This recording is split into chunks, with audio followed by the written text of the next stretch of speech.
দীপাবলির পর ভাই ও বোনের অটুট সম্পর্কের উৎসব পালন হচ্ছে দেশজুড়ে। আর 12 মাসে 13 পার্বণের বাঙালির কাছে অন্যতম গুরুত্বপূর্ণ হল ভাইফোঁটার দিন। কার্তিক মাসের শুক্লাপক্ষের দ্বিতীয়া তিথিতে পালিত হয় ভাইফোঁটা। এই বছর তিথি অনুযায়ী ভাইফোঁটা আবার পড়েছে দুদিন। আর এই বিশেষ দিনে সাধারণ মানুষের পাশাপাশি ফোঁটা নিতে বোনের কাছে ছুটে যান বিশিষ্টরাও। সারা বছর তাঁরা ব্যস্ত থাকেন রাজনৈতিক কর্মসূচি এবং কাজকর্মে। মন্ত্রী বলে কথা, রাজ্যের বিভিন্ন দপ্তরের দায়িত্ব থাকে তাঁদের কাঁধে, কিন্তু বছরের কিছুদিন তারা হয়ে ওঠেন সম্পূর্ণ ঘরের ছেলে। আসানসোলে নিজের বাড়িতে ভাইফোঁটা নিতে গেলেন রাজ্যের মন্ত্রী মলয় ঘটক। 3 বোনের হাত থেকে ফোঁটা নেন তিনি। তার সঙ্গে ছিলেন আরও 2 ভাই, অভিজিৎ ঘটক যিনি আসানসোল পুর নিগমের ডেপুটি মেয়র, এবং অপর ভাই অরুণ ঘটক। সারা বছর রাজনীতির কাছে ব্যস্ত থাকলেও ভাইফোঁটার দিন নিয়ম করেই ফোঁটা নেন রাজ্যের মন্ত্রী।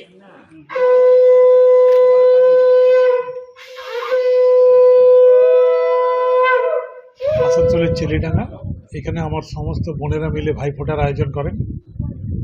যারা বোনেরা বিভিন্ন জায়গাতে থাকেন, শ্বশুরবাড়ি থেকে তারা আসেন এবং ভাইফোঁটা দেন।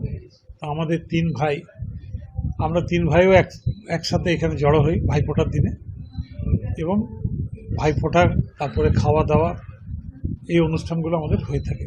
এটা দীর্ঘদিন ধরে হচ্ছে, যতদিন থাকবো ততদিন হবে। অন্যদিকে বাসভবনে ভাইফোঁটা উৎসবে সামিল হলেন রাজ্যের অপর এক মন্ত্রী। দুর্গাপুজোতে নাওয়া খাওয়ার সময় থাকে না তাঁর, ব্যতিক্রম নয় কালী পুজো। তবে ভাইফোঁটার দিন অবশ্য সারাদিন পরিবারের সঙ্গেই কাটান দমকল মন্ত্রী সুজিত বাসু। রবিবার দিদিদের হাতে ফোঁটা নিতে দেখা গেল তাঁকে।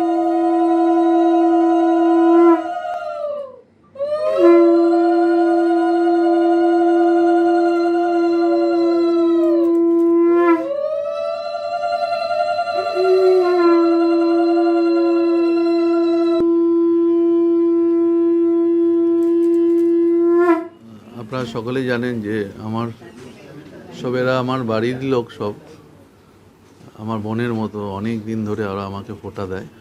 এবারও তার ব্যতিক্রম কিছু হয়নি, ফোঁটা দিতে ওরা এসছে। এছাড়া ব্রহ্মকুমারী থেকে এসছে তুলসী সেনা, আমাদের পৌরপতি, উনিও এসছেন। প্রত্যেকবার যারা ফোঁটা দিতে আসেন এবারও তারা এসছেন। এরপরে দিদি একটু শারীরিক অসুস্থ আছে, দিদি এখানে আসেনি। দিদির বাড়িতে গিয়ে আমি আবার 1টার সময় ফোঁটা নেব। এই দিনটা আমাদের কাছে একটা অন্যরকম একটা তাৎপর্যপূর্ণ।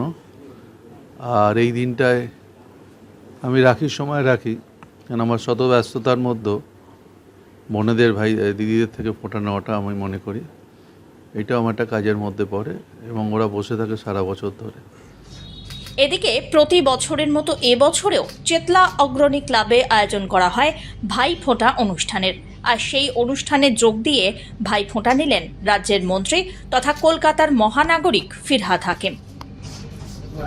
নিশ্চিতভাবে আমরা যখন খুব ছোট ছিলাম, বোনরা এসে তখনও আমাদের ভাইফোঁটা দিত, এবং সেইটার সময় পায়েসের লোভে আমি ভাইফোঁটায় বসতাম, যেহেতু খুব খেতে ভালোবাসতাম। এখনো আমার বোনেরা দেন, এবং এখন আমার বোনেরা এসে আমাকে এখানে ভাইফোঁটা দিয়ে যাচ্ছেন। খুব ভাল লাগে, প্রত্যেক বছর এই দিনটার জন্য আমি অপেক্ষা করি। তার কারণ ভাই বোনের সম্পর্ক থেকে পবিত্র সম্পর্ক আর কিছু নয়। রাজ্য জুড়ে পালিত হচ্ছে ভাইফোঁটা। বোনেরা ভাই ও দাদাদের মঙ্গল এবং দীর্ঘায়ু কামনা করে ফোঁটা দিচ্ছেন, করাচ্ছেন মিষ্টিমুখ। পাশাপাশি ভাই বোন দাদা বোনেদের মধ্যে চলছে উপহার আদান প্রদান এবং খাওয়া দাওয়ার পালা। আর তাই এই একটা দিন সব কাজ ভুলে পরিবারের সঙ্গেই ভাইফোঁটা পালন করলেন বিশিষ্টরাও। Bureau report, one India Bangla.